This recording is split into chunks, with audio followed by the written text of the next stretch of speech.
خواهرم تو امروز که با حجاب خودت توهین میکنی و از بیگانگان چی گله که فردا از وجود سوء استفاده ننماید، تو را بر اخبارها و نمایشها نکشانند.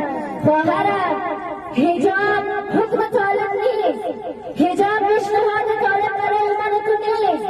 حجاب 1400 سال پیش در اسلام برای من تو فرض شده است.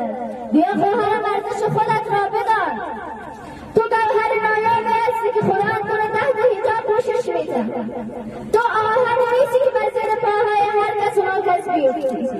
خواهر عزیزم تو از حجابت ناراض نباش. امروز که تو بر حجاب میخیزی و فریاد میزنی که من حجاب را نمیخواهم، تو با طالب در تک نیستی، چرا حکم طالب نیست. خواهر عزیزم این حکم پروردگارت است.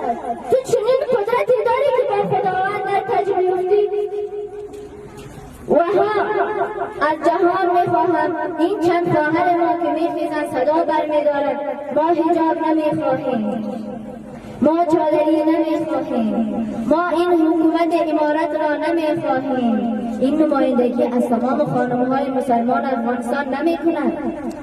در افغانستان لک‌ها و میلیون‌ها زنها هستند میتوانند به مثل این چنین راهپیمایی‌ها براه بیاندازند، صدایش را بلند نمایند، اما این حیای اسلامیشان است.